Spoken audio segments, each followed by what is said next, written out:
Chapter 20. Down in Ternosian, Jari Visser and Femke van der Waal were at it again. After several hours of sex, Femke said to him, "No man has ever made me feel like that." She saw the distressed look on her lover's face. "Is something wrong?" "It's just business." "Well, maybe it'll help if you let off a little steam." Visser was at that momentary peak of bliss, that occasion when a man feels that he can trust an untrustworthy woman. He actually cuddled Femke in his arms. "It's the same old fucking bullshit. I'm sick of it all." "Why don't you just take over, Jari? You could be boss." "Don't think I haven't fucking thought about it." He gestured wildly with his free hand as he spoke and told her everything. "So, you think this hunt has 5 million guilders then?" "Constantine's hell-bent on finding this American, and he's taking out his frustrations on me. And I tell you, I'm starting to fucking wonder myself." "Starting to wonder about what, Jari?" The model was a little shocked at what her lover told her. Visser looked at Femke, deliberated silently as to what he wanted to say. "It's a long fucking story, but I think Constantine may have had something to do with my brother's murder. Motherfucker, I don't know what to make of the situation." Femke van der Waal was entranced. "What's Constantine say?" "He told me that the blame lies with Rucker and the American, but I don't know. Rucker's dead, and nobody knows where Hunt is. It's a fucking bloody mess, it is." Visser shook his head. "It just doesn't make sense." "You think Constantine's behind all this then?" "I'm starting to wonder. Constantine's been on my back lately. He's always bitching about fucking this and fucking that. Plus, we done lost several guys in less than 2 weeks. And nobody knows what the fucking's going on. We're fucking clueless." "Just do it, Jari. Take over." She was right. He should take over. He reached down, kissed her tenderly, and said, "I guess I don't need to tell you, this shit's between me and you." He shot her a serious glance, then went back to stroking her. "Because if you run your mouth, I'll have to fucking whack you out." Mama played along. "You would dream of it, Jari Visser." Femke flashed her booty in the air. "If you did that, then where would you get this?" Visser reached over and rubbed his rough hands on her smooth skin. With his finger on her perfect ass, he traced the tattoo of a dagger with a rose wrapped around it. In his new frame of mind, William decided to take his chances and head deeper into the city.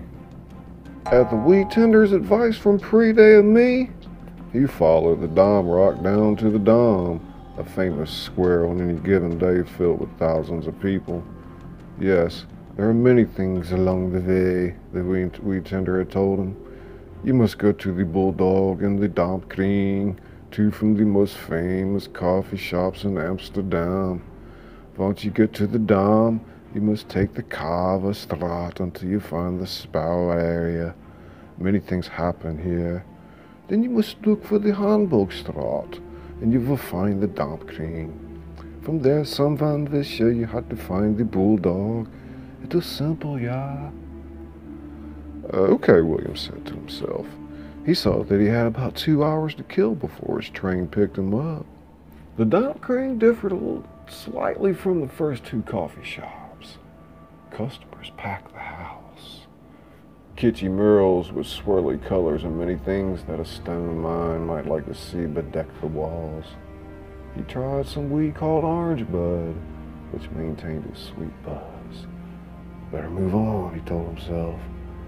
William got the directions and found himself at Auerzijds Forkreval 90, or what was better known as the Bulldog Coffee Shop, Amsterdam's first.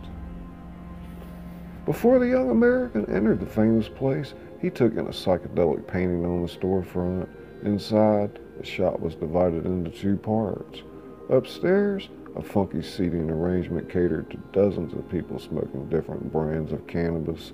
Again, he heard many languages, along with a fair amount of English. Confused him, really. Up at the bar, William noticed a large brass bulldog sculpture built into the teak wood.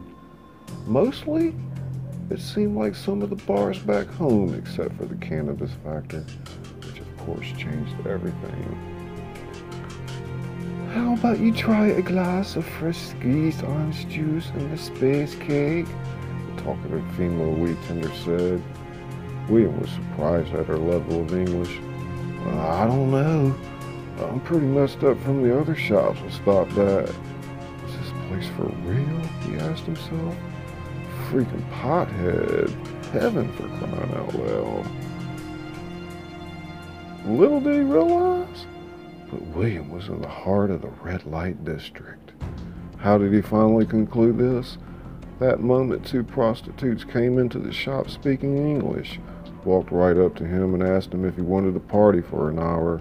Only 1,000 guilders. Wish I could, but I got a train to catch. Geez, he wondered, well, did that come out all right?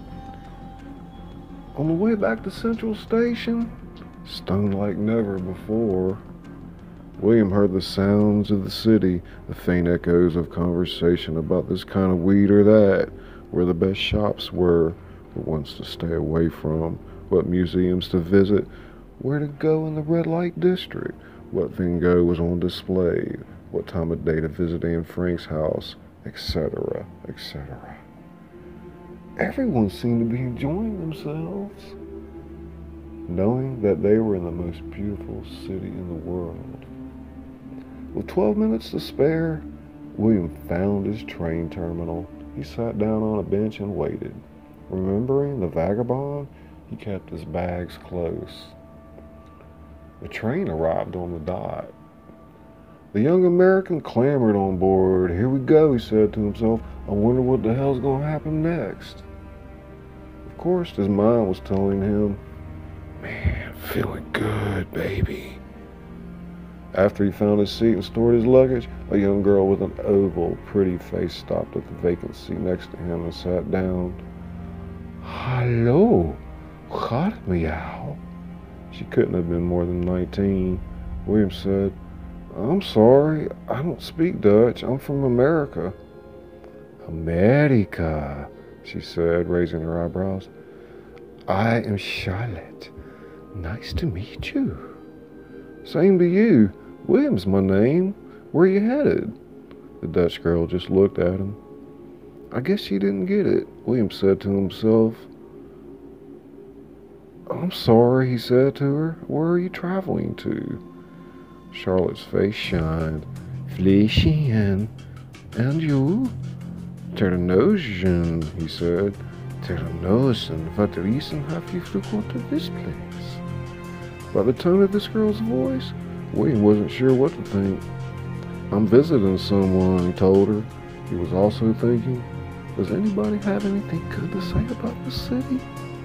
Charlotte wondered why a foreigner would go to such a crooked town. She said, Ternosen can be very dangerous. Understand, they have many good people in the city, but you must be careful. The Dutch girl pulled out a pouch of tobacco and began rolling a cigarette. William said, well, I appreciate the advice. Where come you from, Don? I'm from Mississippi, William said, realizing he hadn't told anyone the same thing since he left.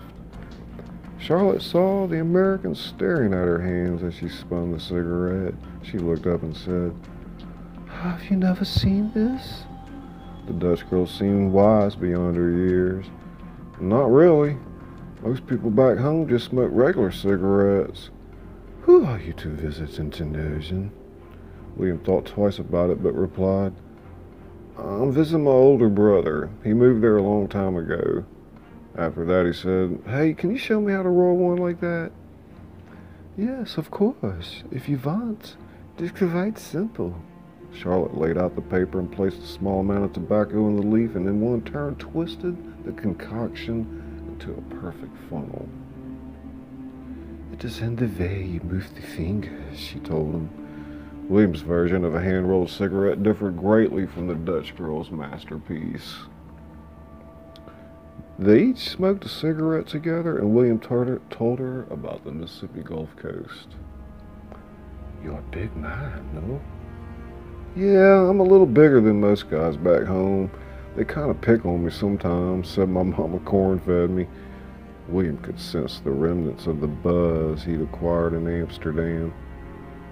"I can creep weed," he thought. "My brother works in this coffee shop, and we're just going to hang out and see the sights.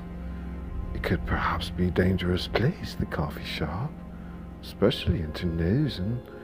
Then, enchantingly, she said, "I hope that you have a good trip."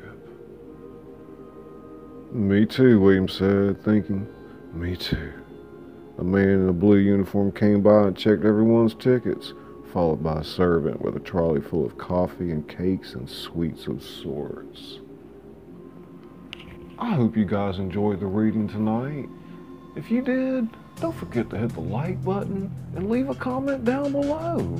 Over here you can find a full reading in the Dutch coffee shop. Or down here, just hit that little picture of me, subscribe to the channel. Otherwise, we'll see you on the other side.